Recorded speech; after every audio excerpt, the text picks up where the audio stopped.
My fiancé said, "Stop introducing me as your future wife. It makes me look like I settled." I replied, "Good to know." That evening, I quietly removed my name from every guest list she had added me to. 2 days later, she walked into a brunch with her friends, and the moment she saw what was placed at her seat, she forgot how to breathe.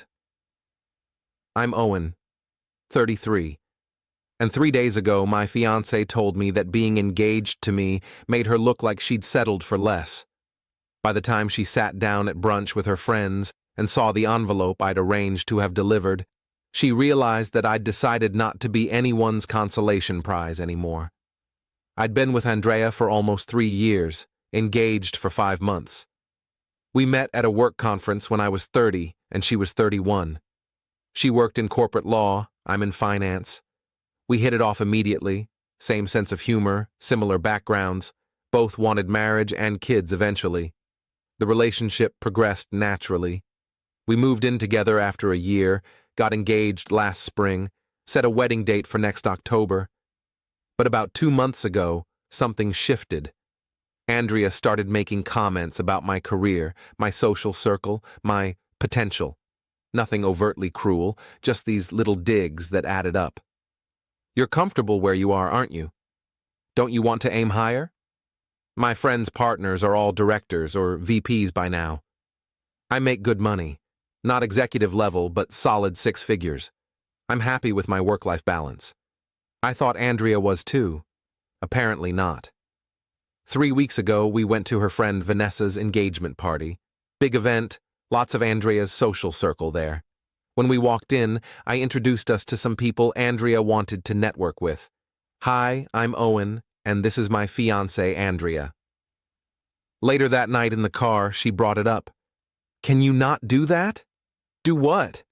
"Introduce me as your fiancé. It's just weird." "Weird how? We are engaged." "I know, but you don't need to announce it like that. It makes me feel like you're, I don't know, claiming ownership or something." I let it go. Figured she was tired, the party had been long, whatever. But then 2 nights ago, we were at a dinner with some of her colleagues. Old law school friends, people she'd known for years. When someone asked how we knew each other, I said, "Andrea's my future wife. We're getting married next October." The table went quiet for a second. Then conversation resumed. But Andrea's face had gone tight. On the drive home, she exploded. "I asked you not to introduce me like that." "Like what? As my future wife? That's literally what you are." "It makes me look like I settled. Like I couldn't do better, so I just picked you." I felt like I'd been punched. "You think marrying me makes you look like you settled?" "That's not what I meant." "That's exactly what you meant. You just said introducing you as my future wife makes you look like you settled. How else am I supposed to interpret that?" "You're twisting my words. I'm just saying you don't need to be so public about it. My friends are all marrying doctors, executives, entrepreneurs. And you're fine. You're good at what you do, but you're not ambitious like them. When you announce me as your fiancé, it highlights that. Highlights that you're marrying someone you consider beneath you." "I didn't say beneath me. You said I make you look like you settled." "Same thing." She went quiet. Didn't apologize, didn't take it back. Just said she was tired and went to bed. I sat in the living room for probably 2 hours thinking. Then I made some decisions. First, I pulled up every event Andrea had RSVP'd us for over the next few months. Her friend's wedding shower, a law firm gala, her college roommate's birthday party, several brunches and dinners. For all of them, she'd added me as her +1 without asking. Just assumed I'd come along as her accessory, her partner she was apparently embarrassed to claim. I went through each event and removed myself from the guest lists. Sent polite emails to hosts saying I wouldn't be able to attend, apologizing for the late notice. Some of them were Andrea's close friends who had my email from previous events. I kept the messages brief and professional. Then I did something else. I contacted Andrea's best friend, Melissa. We'd always gotten along well. I asked if she'd be willing to help me with something at this weekend's brunch, a group thing Andrea had planned with her inner circle. Melissa was hesitant until I explained what Andrea had said. Then she agreed immediately. The next morning, Friday, Andrea acted like nothing had happened. She was getting ready for work, talking about wedding planning, asking if I'd confirmed our RSVP for her friend Sarah's wedding shower that weekend. About that, I said. I canceled my RSVP. What? Why? Because you're embarrassed to introduce me as your fiancé. So I figured you'd rather go to these events solo. Avoid the whole settled thing. Owen, don't be ridiculous. I'm not being ridiculous. I'm respecting your wishes. You don't want people knowing you're marrying me because it makes you look bad. So go to your events alone. Problem solved. You're being childish. I'm being clear. You said what you said, I heard you. Now I'm acting accordingly. She stared at me. So you're just not coming to Sarah's shower? Or any of the other events you signed us up for? I went through the list last night, removed myself from everything. You can't just... I can, and I did. If you're embarrassed to be engaged to me, don't bring me. Simple. I left for work. She texted me throughout the day, first angry, then defensive, then trying to backtrack. I didn't mean it the way it sounded. You're overreacting. Can we please just talk about this? I responded once. I heard exactly what you meant. Enjoy your brunch Sunday. Update 1, Saturday. Andrea tried a different approach. She was apologetic, said she'd been stressed about work and hadn't meant to hurt me, said obviously she was proud to be marrying me, that I was misunderstanding her concerns. So you're not embarrassed to introduce me as your future husband? I asked. No, of course not. Then why did you say it makes you look like you settled? She couldn't answer that. Just kept saying I was taking it out of context, that she'd phrased it badly. The context was pretty clear, I said. You think I'm not impressive enough for your social circle. You think being engaged to me reflects poorly on you. That's not phrasing. That's how you actually feel. Owen, please. Are you going to the brunch tomorrow? Yes, but I want you to come. Please. Let's just show up together and move past this. I'm not going. You'll have to explain to your friends why I'm not there. What am I supposed to tell them? Tell them the truth. That you're embarrassed to be engaged to someone who makes you look like you settled. She didn't like that. We spent Saturday mostly in separate rooms. That evening, she asked one more time if I'd reconsider coming to the brunch. I said no. She went to bed frustrated. What Andrea didn't know was that I'd already coordinated with Melissa. The brunch was at a nice restaurant, one of those trendy, bottomless mimosa places Andrea's friend group loved. Melissa had arranged with the restaurant to have something delivered to Andrea's seat before everyone arrived, an envelope with Andrea's name on it. Inside the envelope was a letter I'd written, and a copy of our wedding venue cancellation confirmation. Sunday morning, Andrea got ready for brunch, asked me one last time if I was coming. I said no. She left around 10:30 a.m. I waited at the apartment. Around 11:15 a.m., my phone started ringing. Andrea. I didn't answer. She called 3 more times. Then Melissa texted me. She opened it. You should have seen her face. 15 minutes later, Andrea came home. She burst through the door, envelope in hand. What the hell is this? She demanded. It's exactly what it says. Cancellation confirmation for our wedding venue. You canceled our venue without talking to me? You told me marrying you makes you look like you settled. I decided to solve that problem. No wedding, no settling. Owen, you can't just cancel our wedding. I didn't cancel the wedding. I canceled the venue. But yeah, I'm canceling the wedding too. As of right now, we're not engaged anymore. She just stared at me. You're breaking up with me? Because of one comment? It wasn't one comment. It was a pattern. Months of you making me feel like I'm not enough. Like you're embarrassed of me. Like you're only with me because you couldn't find someone better. I'm done being someone's backup plan. You're not my backup plan. Then why did you say introducing you as my future wife makes you look like you settled? Why have you been comparing me to your friends' partners? Why do you care so much about how I make you look to other people?" She couldn't answer. Just stood there holding the letter and the cancellation notice. "The letter explains everything," I said. "How you've made me feel for months. How I'm tired of being treated like a disappointing choice. How I deserve someone who's proud to be with me, not embarrassed." "Owen, please. I'm sorry. I didn't realize—" "You didn't realize because you weren't thinking about me at all. You were thinking about your image, about what your friends would think, about whether I was impressive enough for your social circle. That's not love. That's social climbing. That's not fair.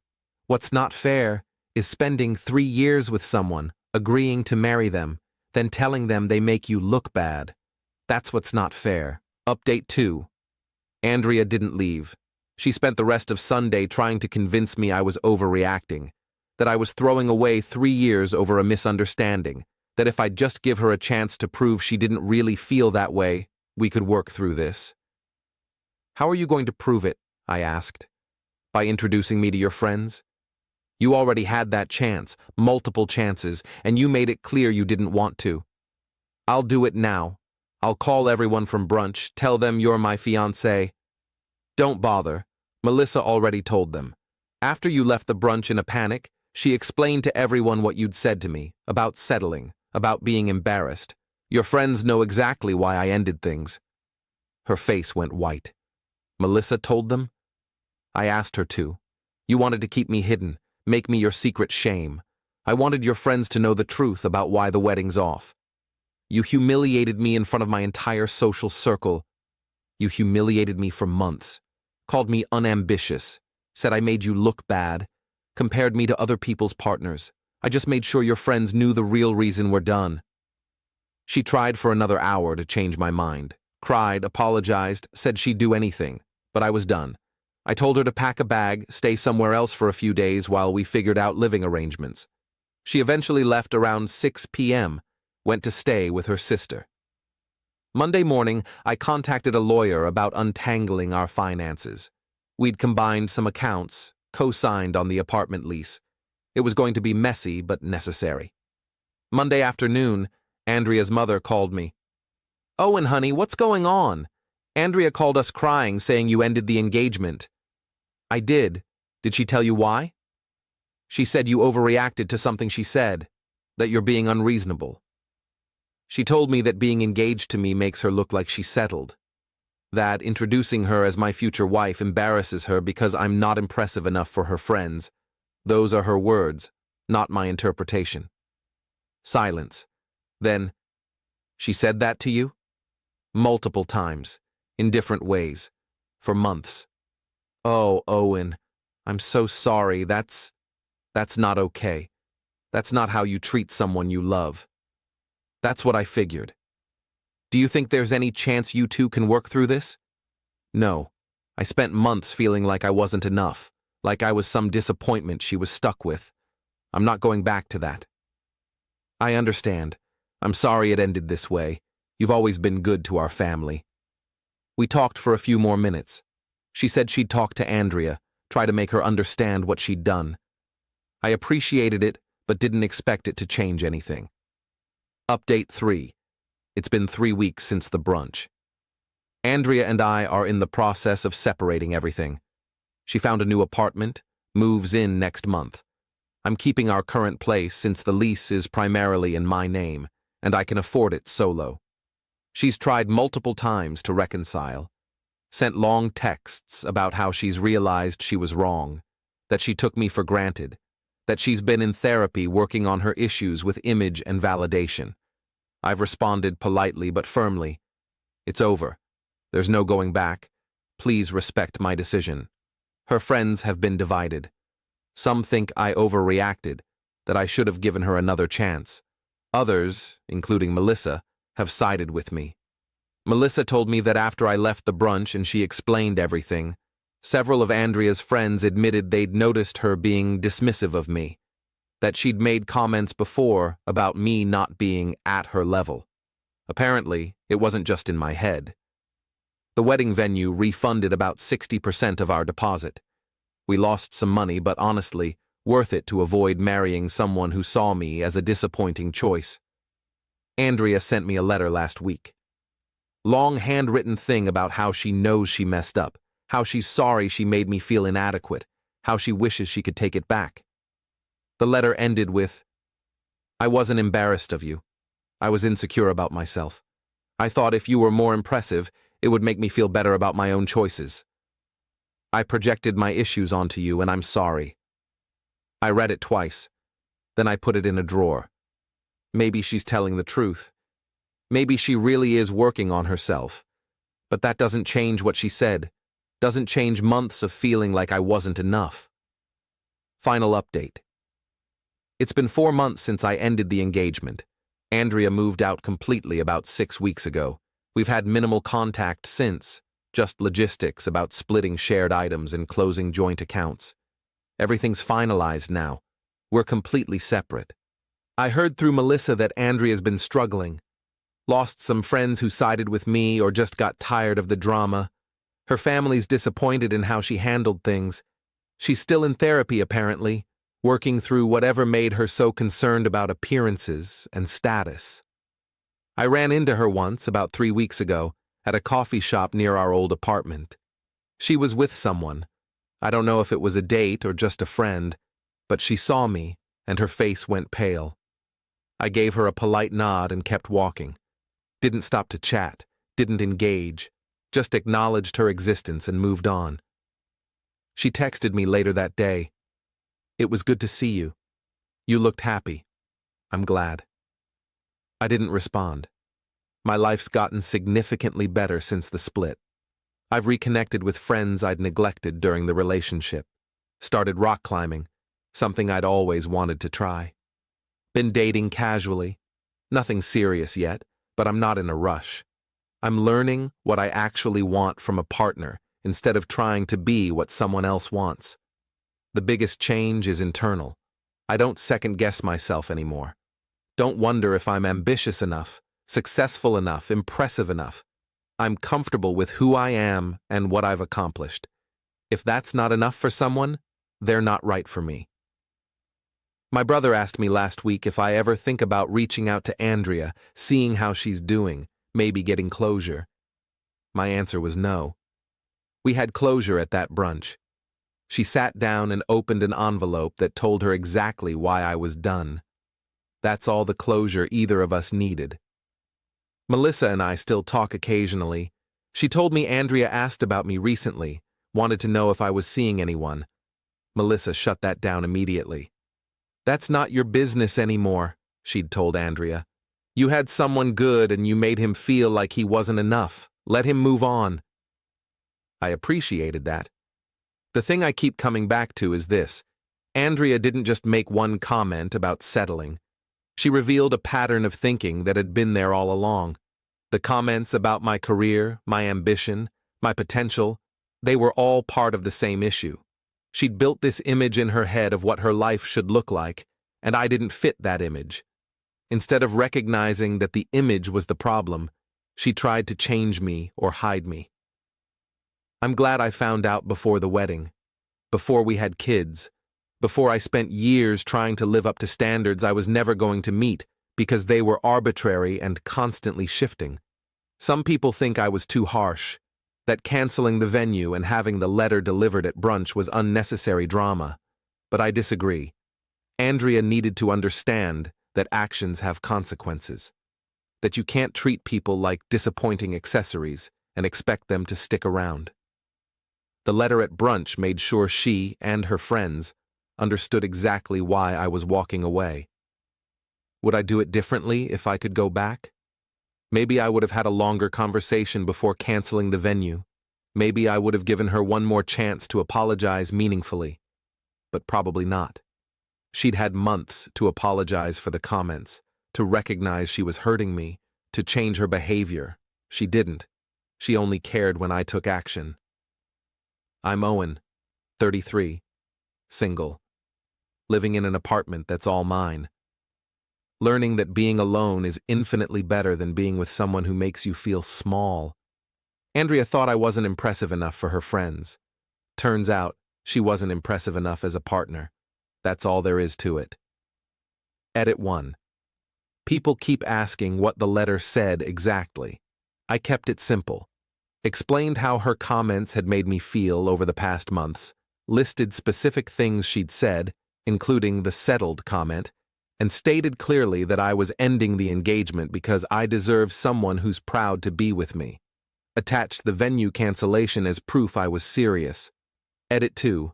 Yes, I did lose money canceling the venue and other wedding arrangements. Worth every penny. Would have lost a lot more divorcing someone who fundamentally didn't respect me. Edit 3. Andrea's friends from the brunch have reached out a few times, some apologizing for not noticing how she treated me, others asking if I'm really done or if there's a chance we'll reconcile. I've been clear with everyone. It's over. No reconciliation. No second chances. She showed me who she was, and I finally believed her.